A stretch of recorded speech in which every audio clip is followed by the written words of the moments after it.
Hi, this is Caryn Solomon, and welcome to my podcast, Crushing On.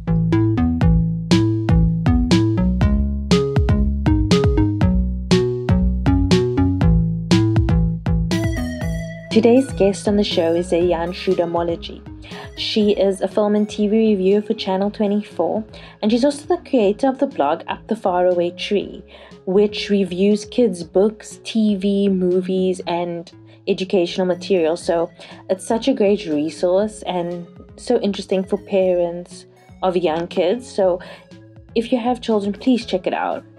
Otherwise, the two of us have been friends for a while. We met when we both worked at Media 24, and we have similar interests in what we like to watch. So we spoke a bit about Teen Wolf, one of our faves, and other fantasy, sci-fi, and historical shows that we watch, as well as, stuff for kids and things we enjoyed as a kid, like the OG Livexi. We do have a spoiler this week for the show Cursed, but as always, details in the show notes. And yeah, I'm not going to keep you too long. Here's the interview.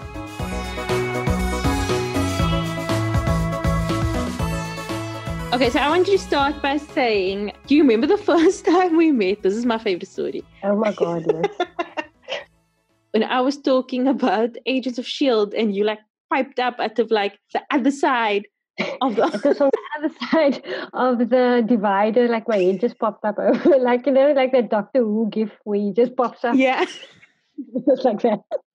Are you talking about S.H.I.E.L.D.? Somebody say Agents of S.H.I.E.L.D.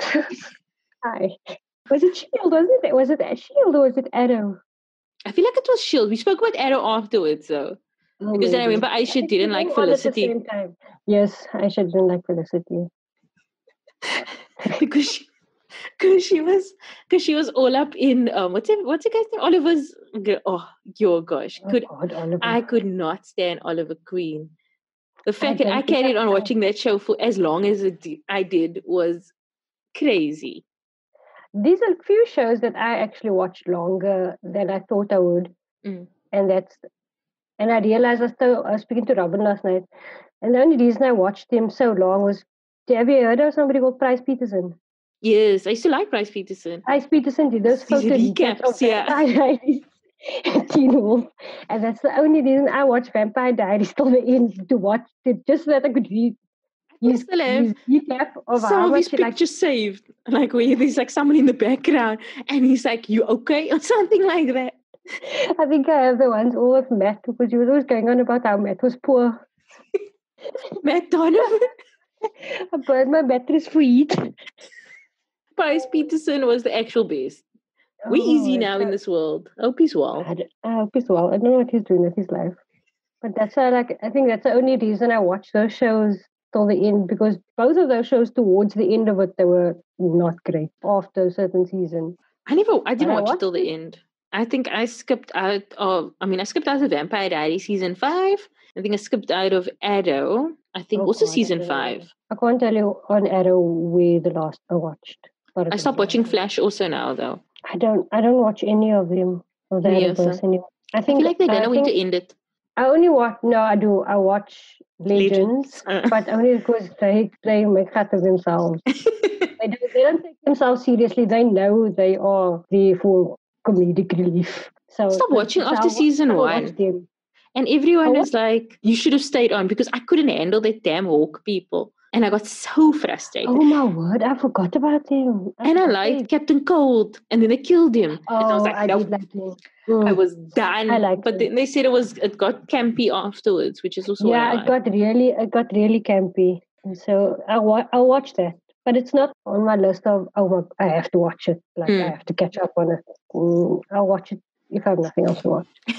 But that's how I feel about Arrowverse. Okay. So what have you been watching lately? I finished Umbrella Academy because okay, please tell me about this Umbrella Academy, because I've been seeing you talk about it for months. Have you not watched season 1? I've not watched season 1. I know what the show's about. This is superhero stuff. And I know it's a guy from Misfits. And Ellen Page. Yeah. Ellen Page.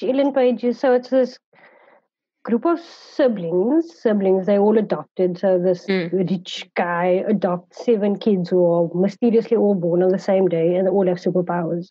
And he trains them. Eventually the one brother dies and they all go their separate ways, and then the father dies and they all come back together and they have to now save the world from some apocalypse that they cause. That they are the cause of the apocalypse. So, but it's fun. I really enjoy it. It's filmed really nicely. Like the cinematography is really good. Like the camera work. I mean, I think you studied film also, didn't you?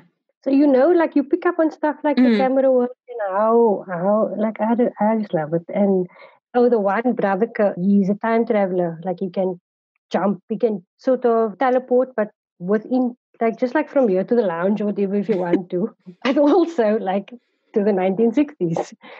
So he like jumps to the future and gets stuck there and tries to find his way back. And then when he jumps back, so he lives in the future for like 58 years. I don't know how old he is. He's an older man. And then he jumps back in time and gets stuck in a teenage body. Yo, that's the funniest thing. I love that boy so much. That I think it's Aidan Gallagher who plays number 5. He's so good at his role. Like, you believe he's an old man stuck in a 16-year-old body. Like, I love him so much. And he insults all of his siblings. You'd have no time for them. It's like he's just like, why am I stuck with these people to save the world? We are all going to die. He can't deal with him. But I love it. It's really good. Season 2 was quiet because so now you already know like what the deal is. And I think that thing about season 1, it's always setting up like what is this new world and these new characters and you're figuring out the mythology of the series. And then season 2, you know what it is. But now they've gone back in time and the apocalypse followed them. So now they're going to save the world. Whole thing. But like with time travel shows, it's never a straight line. It's always like you always have to be thinking. So I think a lot of the second season for me was thinking like, where's this going? What's going to happen? What's the consequence of this action? So like when time travel is involved in a show, it is a little bit tiring for my brain. You watch Legends. You watch Legends. They don't care about time. And they don't care about the rules. What are rules? Not for us. It's like the whole thing about Flash when like all the problems caused by him traveling in time. Just stop, Patty. Stop traveling. Yeah, like stop traveling in time. I like a good time travel though. I love it. Give me fish out the water. Give me. Oh, you will love it then you will love it, especially the second season. Oh, I've been watching Medici. And that, I mean, aside from, I love fantasy stuff and sci-fi stuff, and you know that, but also like a good historical drama. And Medici is about, the Medici family. There's a famous banking family in Florence. So it's this whole saga about that. And the reason I started watching it was very superficial. It's because the guy's named Daniel Sharman and Bradley James are in it. I was like, yo. Who's Bradley James? Bradley James is, he played King Arthur in Merlin. Oh. So I was like, okay, I'll watch that. And then I watched it. And then I thought, this is a show about like a Florentine banking family. Why am I crying? The drama. I was like, at like the end of the first season. No, I think it's the second season. Because they sort of do a time jump, 20 years. So it's like a whole new cast and a whole new part of the family. Like the grandsons from the second and third season. I'm just sitting there crying, tears running down my face for those people. I'm like, let's say, just walking here now, you're going to laugh at me crying at the TV again. But it's only 8 episodes per season, but they get so much done. And so many years. And like they skip a few years, but they don't even have to go like 8 years later because you sort of realize, okay, he has children now. A couple of years must have passed. So is Daniel Sharman in the later seasons or in the earlier seasons? Yeah, he's in 2 and 3. Okay. So he plays Lorenzo Medici, was very powerful influence actually, like all the Renaissance painters and artists and stuff. He sort of was their benefactor. So he just gave them money, like, make art. So that's like Botticelli and Da Vinci and Donatello and all of like those Renaissance people, like he sort of funded them. So that's why Florence today is the way it is, mostly because of him. And it's like just so insane to think like one man could have so much power and influence like that. They still these feel like they can still feel the sort of what's what I'm looking for, like the result like the of emphasis. that, like so the influence so many years later. I don't know, I just think it's amazing. Like I like shows like that also. It's like real, like it's a real story. It's like you go look it up, it's like wow, these people are very dramatic. Like they could make a whole TV show out of it for your actual lives. All I do is go clean the kitchen when you work, put my children to bed. What are you people doing? Like so that's so yeah. I was watching Medici, and then because he was in there, I was like Daniel Sharman. So now I'm on a Daniel Sharman binge. I'm just how many shows does Daniel Sharman have? Like, where's he been? Rewatched the Wolf season 3 just for like, and then there's a new Netflix show called Cursed, which is terrible. Oh, I was gonna ask you if he's in there because I feel like I saw pictures. He's in there and he's very good in there, but he's not in enough of it to make the show good. That whole show it's King Arthur legend, but they turned it on its head and they were like, okay, it's from the perspective of Nimue, the Lady of the Lake. So I was like, okay, cool, that sounds cool. Yeah. But they sort of like just like, okay, we'll just take ideas from the Arthurian legend and make it our own. We'll just make it up as we go along and use these people's names. Because Arthur is not even a prince, firstly. He's like nowhere near anything. Nimue is, so I think it's before she becomes a Lady of the Lake. Okay. It's fine.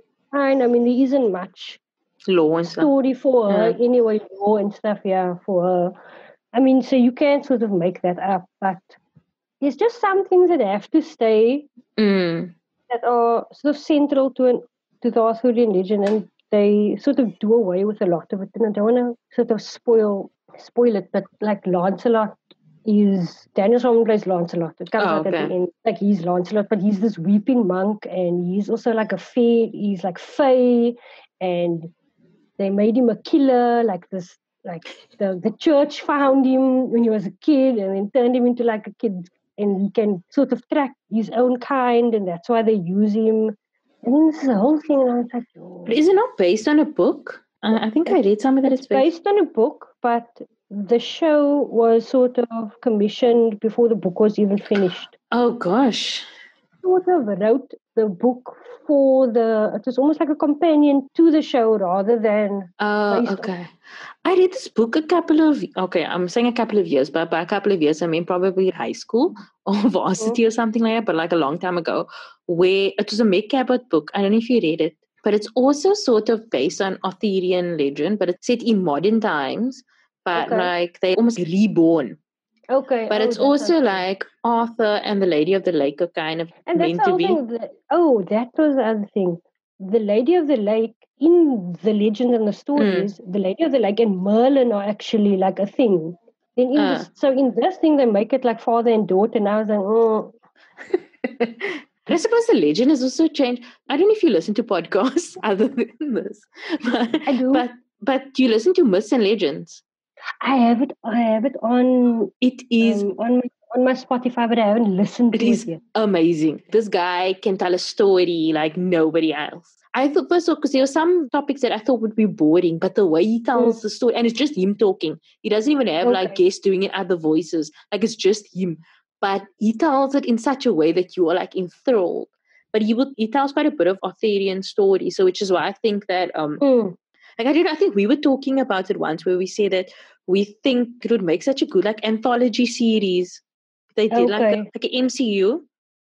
Oh yes. All the different stories in the world, in that kind of legends could make such a good like, as in like different movies, different series and stuff like that. They could build so much from that.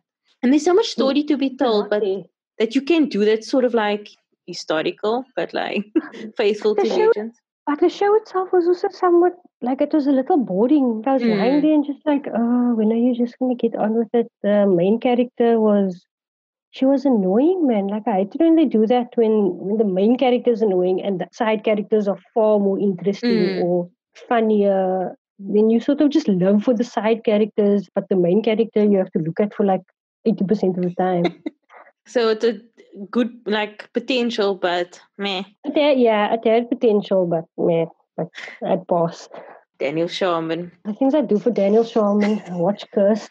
I did not like him. I just thought he was overhyped when he was on Teen Wolf. I loved him on Teen Wolf. I was just like, you're in love with it.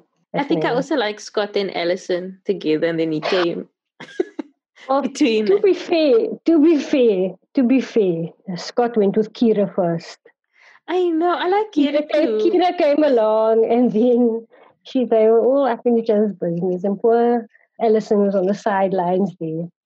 And then didn't Isaac just like leave and never come back? That was the worst. So many characters did that though in that show. And then they just said nothing about him, like he didn't exist. Like Danny. Danny also just left and they never came back. Danny and Isaac, they just left. At least with what is Carlton Haynes' character called? Jackson. At least with Jackson, they were like, oh yeah, Jackson went to London and he's there. And he came back a few times. He came back in the last season. He just came back for like the I think it was the last episode or whatever. When he saved Lydia or something like that, and then Styles got jealous. Styles. But then even Styles left Teen Wolf for a season. There was a season at the last season. Was that when he was in the accident? Yeah, I think that's when he was in the accident. And he was filming Maze Runner. He was here. And he was here. So he was in the beginning of the season and the end of the season. And were they looking for him? No, he went to the FBI. He was enrolled in like some intern program at the FBI. But you could tell how much the show relied on him once he was on. That's exactly true. It was terrible. It was just so flat without him. But I quite liked Scott. Like I always feel like what made for me, I don't know, there was a lot that I didn't actually like about Teen Wolf. I felt that a lot of the storylines didn't make sense and there was a lot of plot holes. The mythology didn't make sense. Yeah, oh my gosh, the mythology. But you know why? That's why if you have to watch it and read Price Peterson's recap with it, because then you laugh at how I have to link to Price Peterson's recaps in the show notes for this episode because everybody needs to see how funny that shit was. The thing is, like, even he will say, I don't know what's going on, and I love it. It's like the show is equal measure horror and ridiculousness. It's like completely ridiculous. And then you just, it's like Riverdale. No, okay. I think it's a bit better than Riverdale. No, I mean, I'm I know what you mean. How ridiculous Riverdale is. Like, how are you watching the show still, man? I'm still watching the show. I think for me, what I enjoyed about Teen Wolf is I really like the characters. Me also. Like I felt like I genuinely cared for their lives. Towards the end, I didn't care so much. Like all those white boys that came at the end. But the original pack. Yes, like I would have died for them. Like I love them. I loved them. That's why I think I always watch until season 3. Yes, that's a good season. When Allison died. Allison was rude. That was so rude. I was cross. Cry. I was like, she could have gone away. Like, I'm sorry. Like, they have to kill her. But I think then I read this. That's the same thing that happened with Isaac was that they both actors said they wanted to do movies or other TV and other stuff. But then Daniel Sharman said, don't kill Isaac off just in case he wants to come back. But and he just never came back. He left, he went to France and never came back.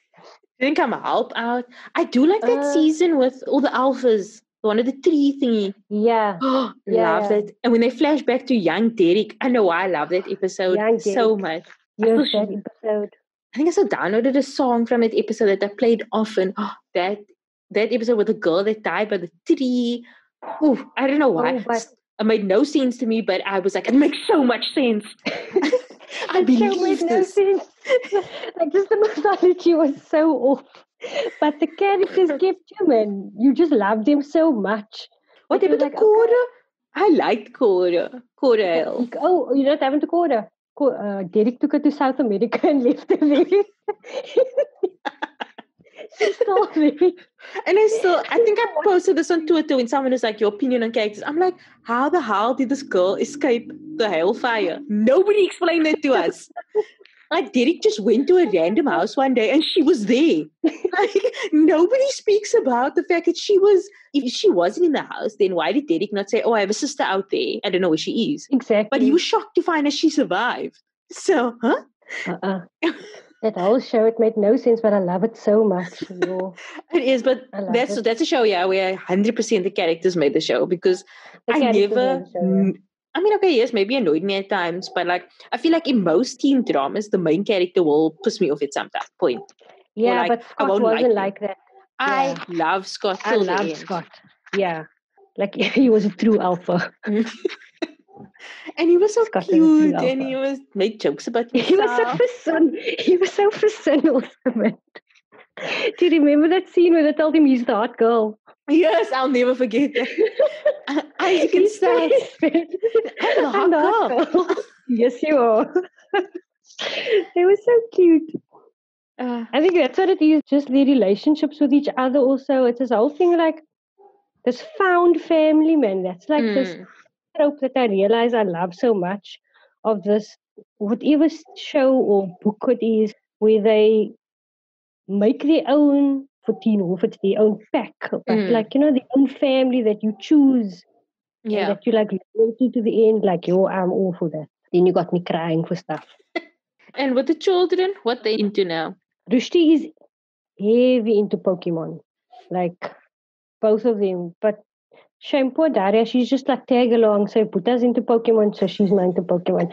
So it was so funny, we were praying Maghrib earlier. She guys to stand in front of me, start dancing, singing Pokemon song. I was like, I was supposed to not laugh in my salah. It's like, I want to be the very best. I was like, okay. So they're watching the show? They're watching the show. It's on Netflix or it's on Showmax. And then we have Pokemon TV, the app on the Android box also. And then they have a Pokemon encyclopedia. So now then they sit with that and that. Then they must show me all of the stuff. What Pokemon evolves into what Pokemon. Like, I don't know.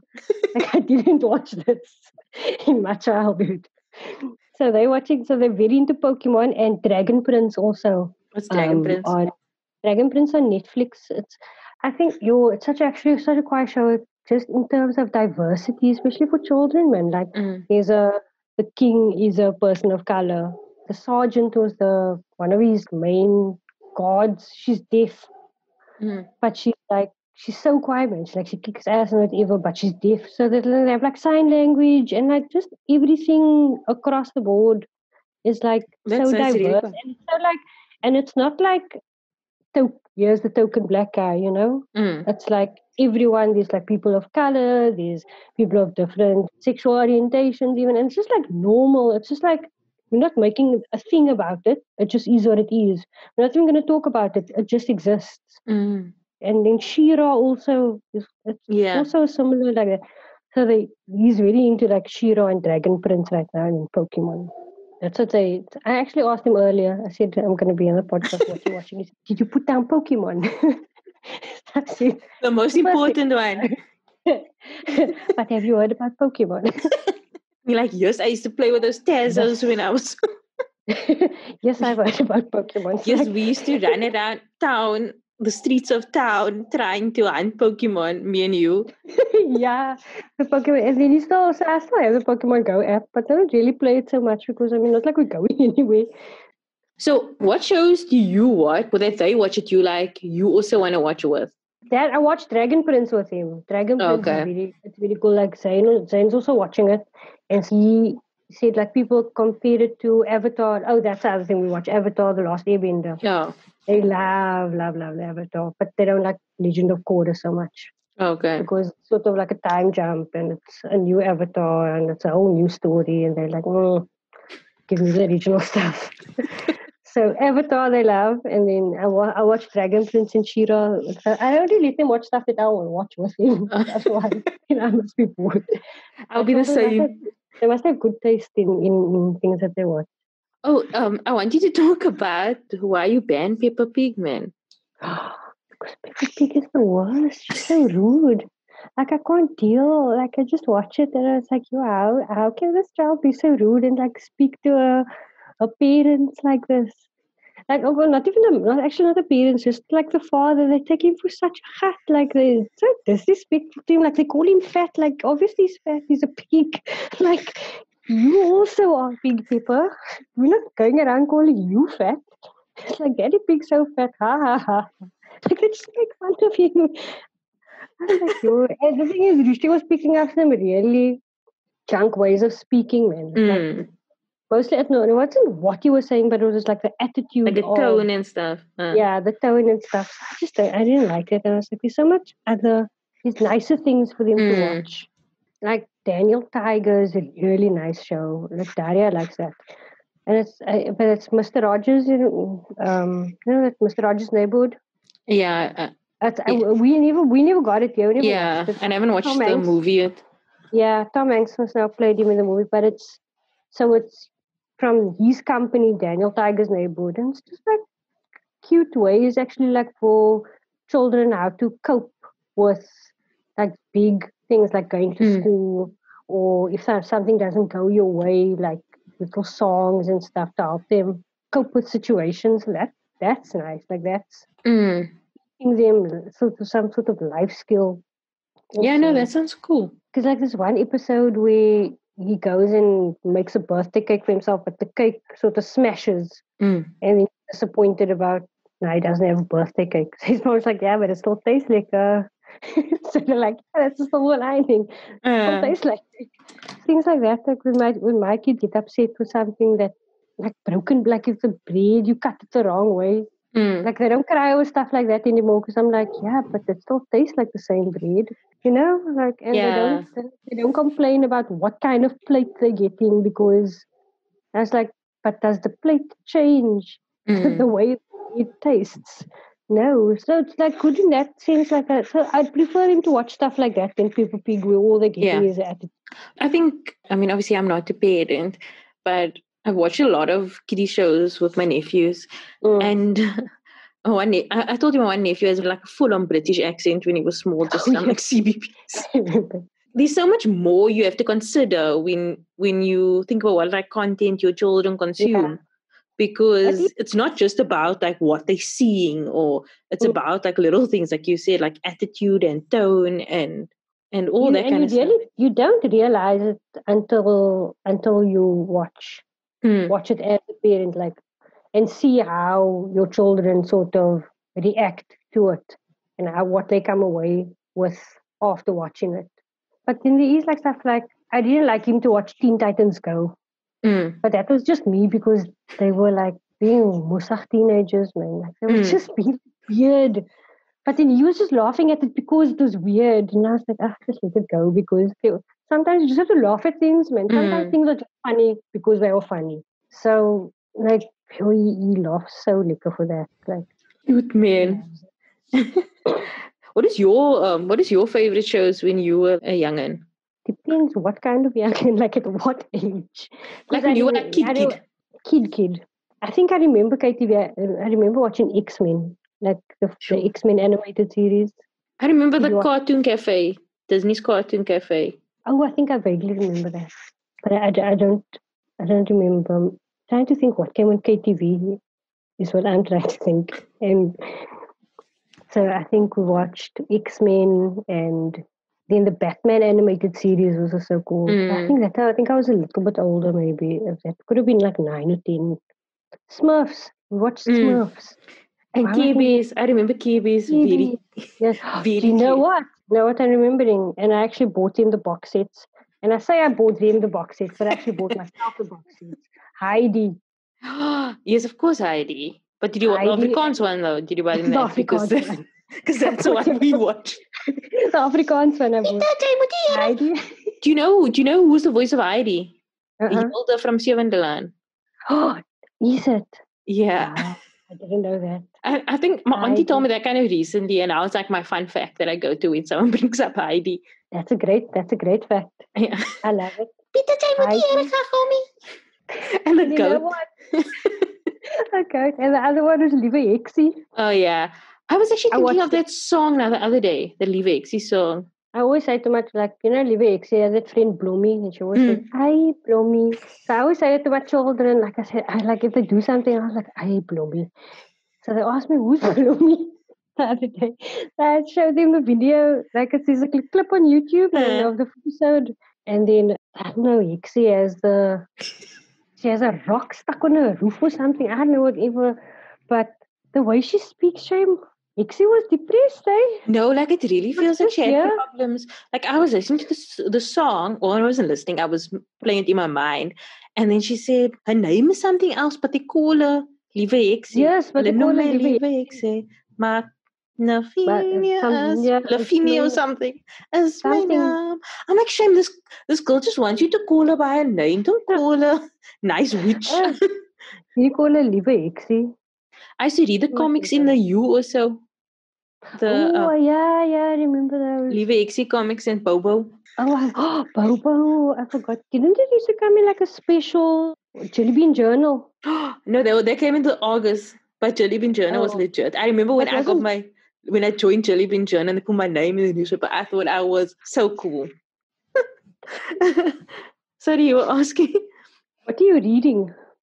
Me, right now, I don't know what's this author's name, but I'm reading this book. It's called The Authenticity Project. It's actually quite cool. I've literally started it yesterday, so I mean, I'm still not too sure.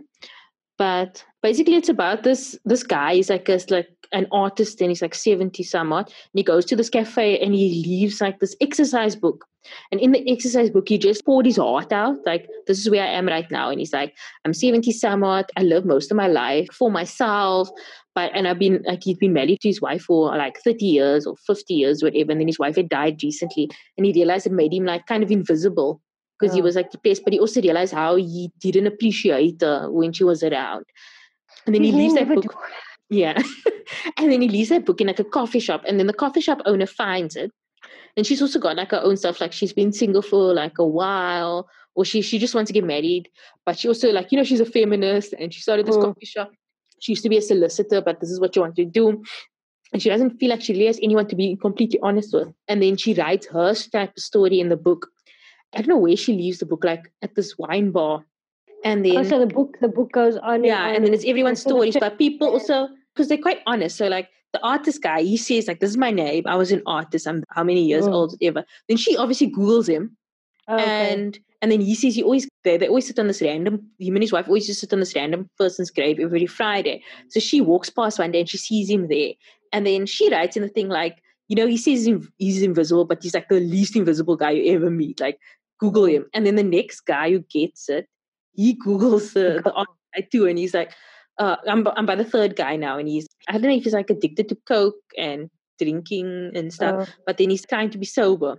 And then he finds the book. And the lady who writes second, she owns a coffee shop, but they all live in the same area. So that guy can like go to the coffee shop and see her. So it's like, it's like they're all interlinked. I read like the blurb, and they were like,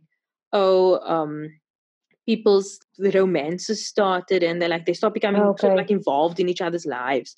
So I think that's what's going to happen in the future, but I don't know. I'm still like on chapter 3. Claire Pooley is the author's name. I really read books that are not fantasy. Yeah, I know that. I mean, like Sarah Moss. Yeah, Sarah J. Moss. Like, I'm just waiting for a new book to come out now. It's coming out next year or something. But the ones that I read most recently that I loved, because it's been a while since there's been a book that like pulled me in, and it's been like, I have to read the next one. Was it's called The Raven Boys, The Raven Cycle. Oh, I've seen those online. The series, yeah. I think it's the author's Maggie. She has such a funny surname, Maggie Stiefvater or something like that. Probably not that. Oh no, it is that. It sounds like a German surname. But that book series is really good. It's also like that whole found family thing, that sort of trope, but there's magic, but it's not like set in a fantasy world kind of magic. It's like set on Earth. It's set in an American city that I'm forgetting right now. So the boys, like everyone has some sort of like there's magic involved in the thing, but it's not like a magical world. So that was cool. And then Six of Crows.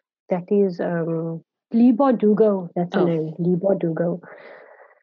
But she also has like a series of, it's like this universe that she's created. There's a Netflix series coming out based on it.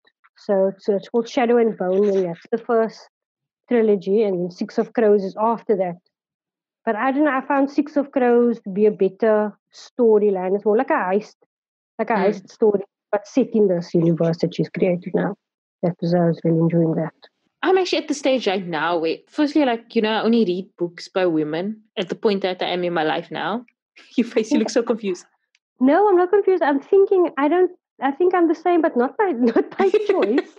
Like I didn't do it by choice. It just happens that all only women. Like I don't think I've actually read anything written by a man, but I think Six of Crows and Raven Boys was the first in a long time where the protagonists were male also. There's a lot of Sarah J. Maas and Susan Dennard also, like a lot of her protagonists are all female. So it's been a lot of that, like the female main protagonist. And that was the first where it was actually a male protagonist even. And also, I just feel like I think I did it subconsciously rather than like. And I also think that the women voices, especially in like the fantasy and that kind of genre, is coming out stronger. Yeah. They have better fandoms also. They do have better fandoms. But Sarah J. Maas, especially that whole. But she's also getting so predictable in her writing. But it's still like, okay, at this point, it's like a comfort read. It's like I know what's going to happen and I'm read it anyway because I love it. But sometimes that's a good ones. The comfort reads are the good ones. Like I know when my sister used to read like a million Nora Roberts and I read like maybe 5. And I was like, how are you still reading Nora Roberts books? Like we all know where this is going to go. The exact beats that this is why she can write 20 books a year because she has the same beats in every book.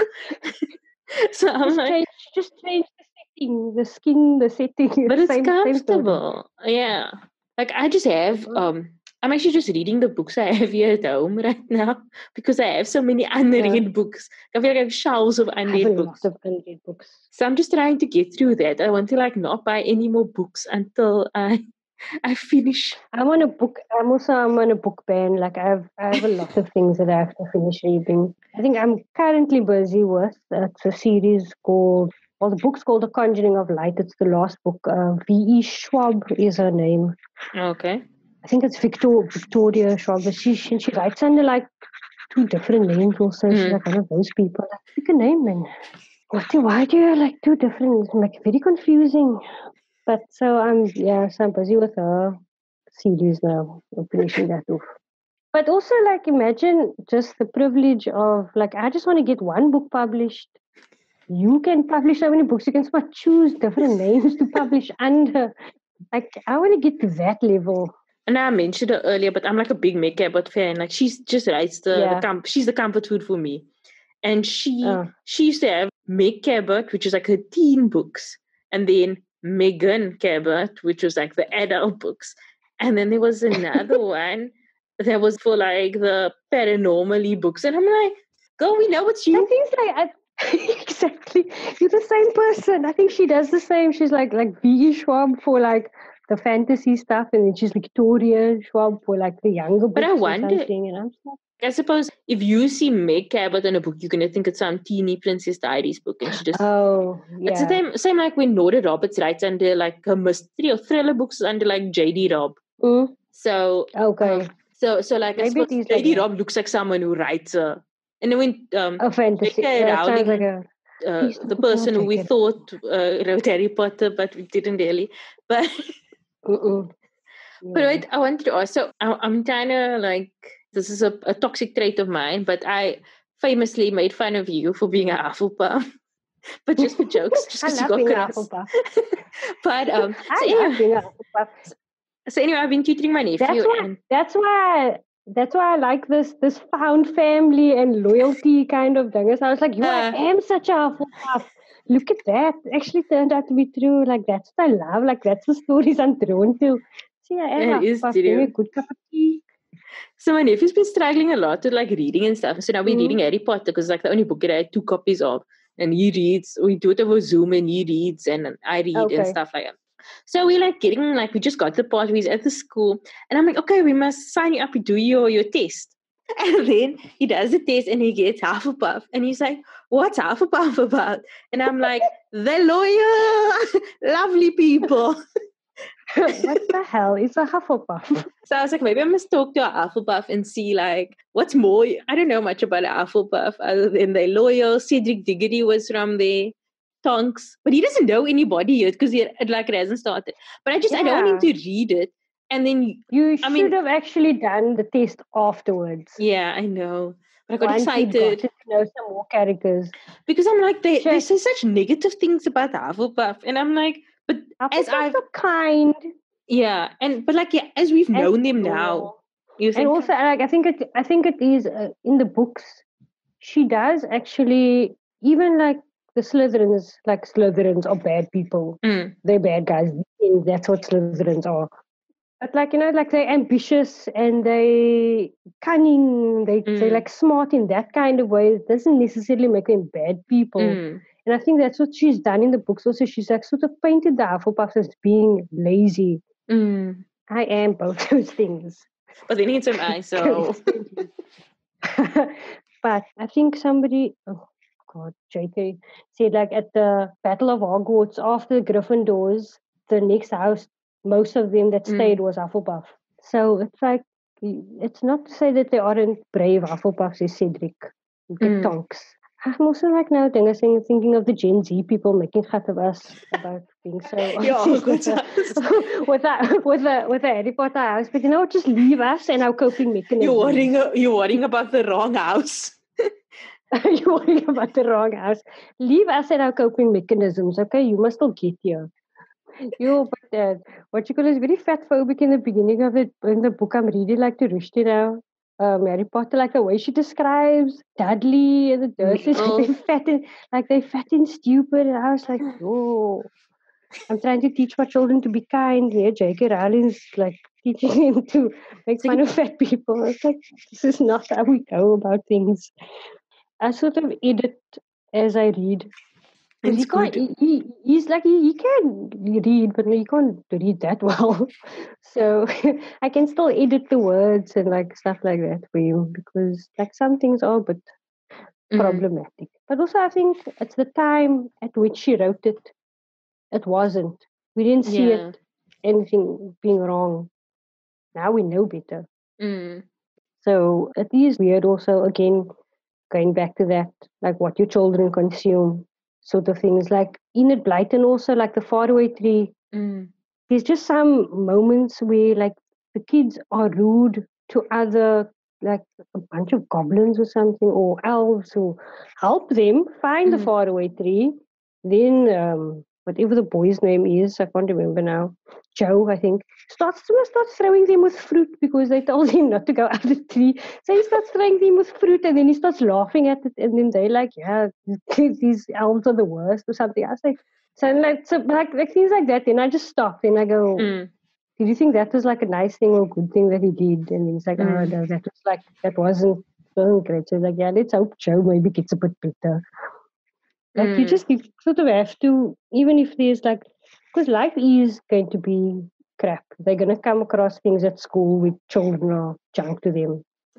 Just how to navigate that as a parenting is difficult. It's all these things that you think about, even just with reading and watching, just things that they consume. It's a lot.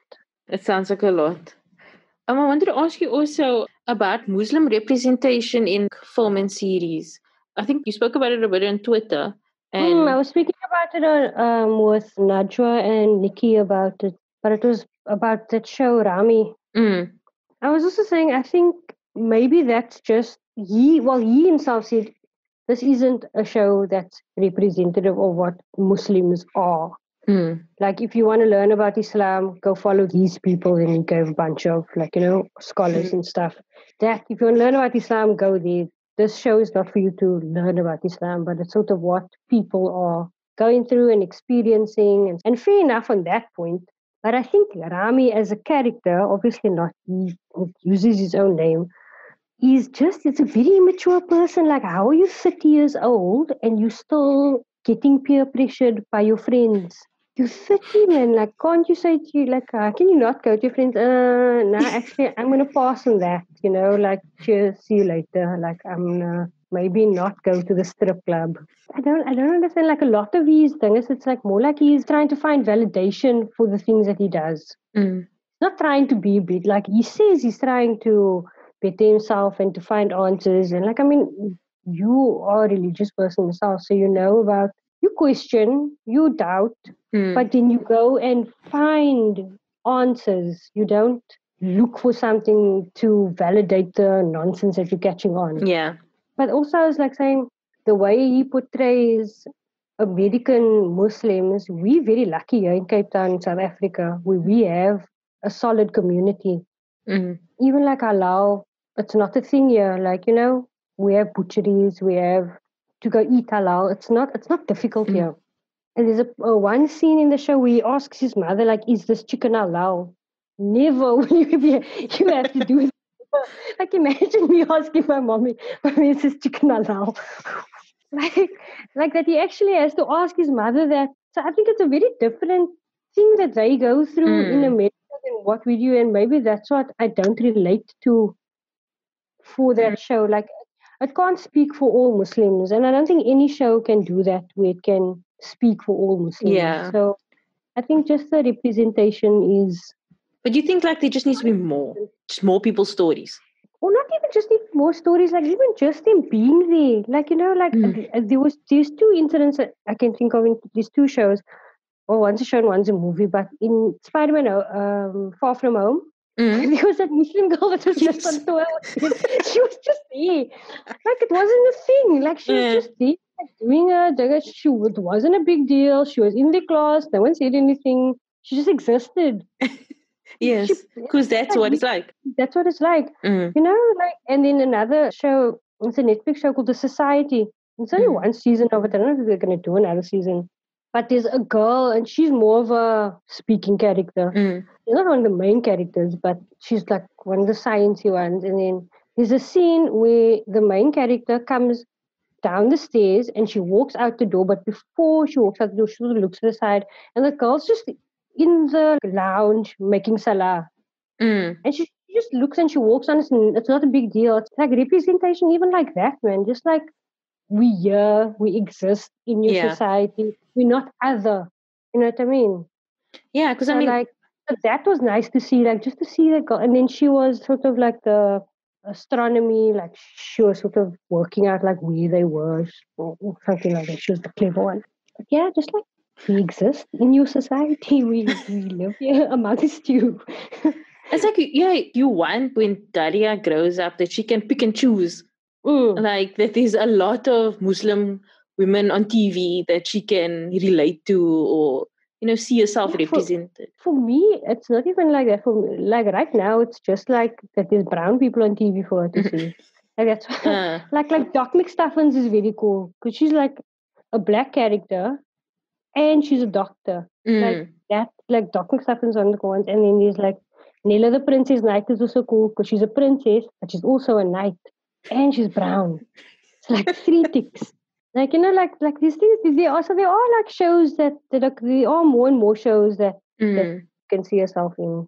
Like, she also looks a little bit like Dora the Explorer. Yes, she does. And she has a hairstyle. She has a hairstyle. It's growing out now, but she looks so like Dora. I actually call her Auntie Dora. She gets very cross.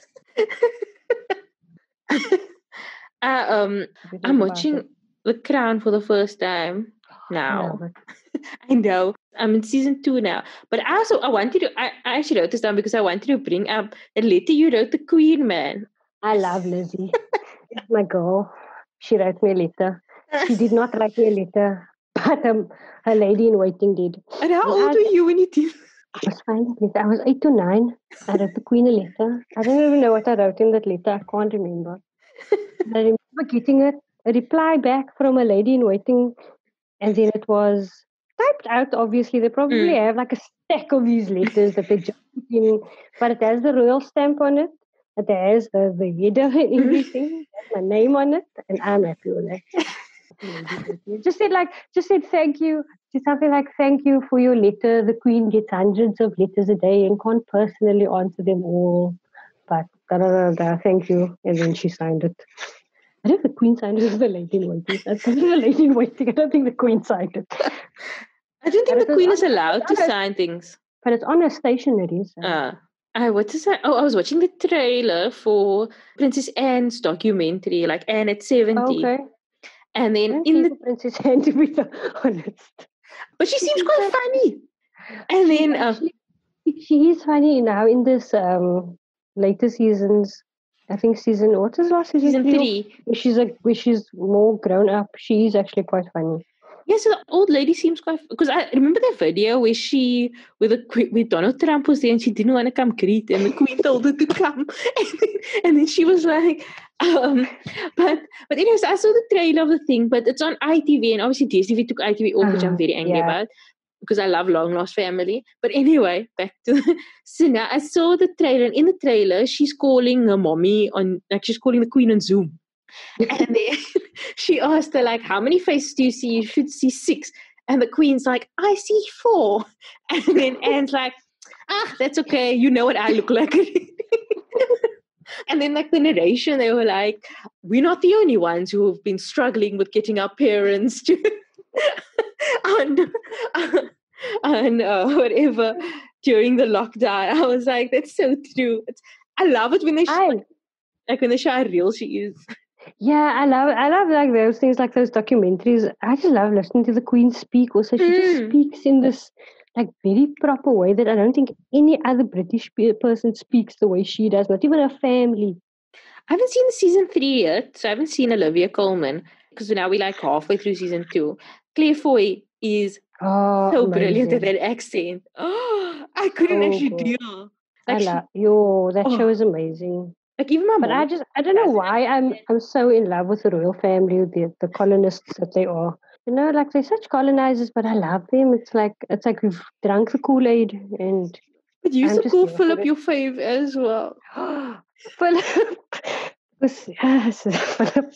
Philip is so like not PC. Like, how does a person like this exist? I think that's why I love Philip, because like I can't fathom that a person like this is real. Like, he's a real person who says stupid things like this. And he just gets away with it also. Remember, every time you'd do something dumb, you'd be like, oh, my favorite. That man. He's just putting his foot in it all the time. And he's so unapologetic about it also. Yes, he's so stupid. I love it. I love him. I'm just here for mess, that's why. I love him. Yeah. I'm just here for the mess and the dolls. Yeah, what's your all-time like favorite series? Friday Night Lights. I will rewatch that. Veronica Mars, Buffy. Actually, I haven't rewatched Buffy. I don't want to rewatch Buffy just because I want to leave it like in that. I feel like if I rewatch it, it's going to spoil it for me. But definitely Friday Night Lights, Veronica Mars, Buffy. Buffy was my first thing that I was ever like obsessed with. And then Umbrella Academy, just coming back to that, I will actually rewatch that. I rewatched the first season a few times already. It was very good. I haven't seen Friday Night Lights yet, but I have such a crush on that guy though, Carl Chandler. Oh God! Then you have to watch Friday Night Lights. I'm in love with him. Like I literally think so. Carl Chandler. That man, like you will want him to be your husband. I really want him to be my husband without even watching it. Like he's such, at the school about that show, like the couple that they are, they're such a stable couple, man. Like there's none of this like drama around them cheating, this one. They just like, they are the rock in the center of that show. Everyone else has the dramas around them, but they like that. They like the calm in the storm. Jason Katims did that. He did Parenthood also. Oh, I haven't seen that either. That's like make you cry. That's a show that make you cry every week. So it was sort of like This Is Us makes you cry every week. Actually, I haven't cried in the later seasons of This Is Us. They don't make you cry so much anymore. I don't know if we've just gotten used to it.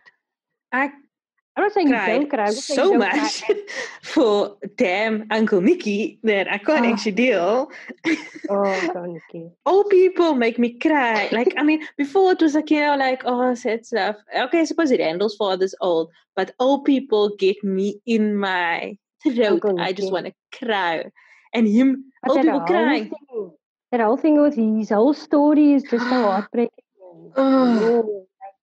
And then him and Kevin, like Kevin just really like forcing himself to be there, like thing his father couldn't do. It's like, oh, now Jason Katims does shows like that. Season 2 will make you cry like that. And Friday Night Lights is amazing. Except the second season because there was a writer's strike that year. Oh gosh, the writer's strike affected so much. I wonder how I feel like this could be the writer's strike of another version of the writer's strike. Maybe because who knows what is even coming back. Mm-hmm. I don't know, because usually things start up in September again. Some shows are starting to film again, like they obviously like quarantine them and stuff. So I know some are starting, but with the way America looks like, and with travel bans, and a lot of them film in Canada and that kind of stuff, unless they get like special. But I don't know how it's gonna work. But like I watch my favorite show, The Good Fight, and there was like maybe I think the season usually has like 12 episodes or something like that. And then because of COVID, they had to stop after like episode 5 or 6. So obviously they have an arc which wasn't met. So the season had to end. There's storylines that are still like up in the air. There's characters that were supposed to leave at the end of the season, which is seeming like they're still going to leave. So we won't get like proper like farewells for them. So it feels almost like the writer's strike in that, And that was like that Friday Night Lights. It was very confusing, especially if you binge watching, like if you're not watching it live or like when it came out. It ends so abruptly, and then season 3 starts, and then you're like, what is happening? What is people? Did you graduate? When did you get injured? I don't remember this happening. Like, I literally watched the last season episode now, and like it's very confusing, but then you sort of just almost forget like about season 2 and just carry on with your life. Otherwise it's just gonna be a mess. But anyway, Zayaan, it was so lovely to chat to you. I miss you. I miss you too. Talking to you. We can talk like all night. Thank you so much for listening. That was Zayaan. You can find her at Zayaan27 on Twitter, at @_the Faraway Tree on Instagram, and her blog Up the Faraway Tree I will link to in the show notes, so you'll get everything that you need right there. Also, anything that we've discussed on the episode will be there, links to where you can watch the shows and everything else. Me you can find at Caryn Walby on Instagram and at Caryn Walbies with an S on Twitter. You can subscribe to my newsletter, Wildest Dreams. Link will be in the show notes. I chat about my opinions on various things I've seen or read. This week I spoke about Beyonce's film, Black is King. I also spoke about the South African film, Norma 37. And various other things. You can find the podcast at Crushing On Pod on Twitter and Instagram.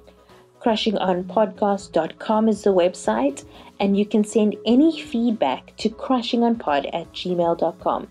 Don't forget to rate and review the episode on Apple Podcasts. It helps people find it better. And subscribe wherever you get your podcasts. All episodes are edited and produced by Rebecca Barches. And join us next week.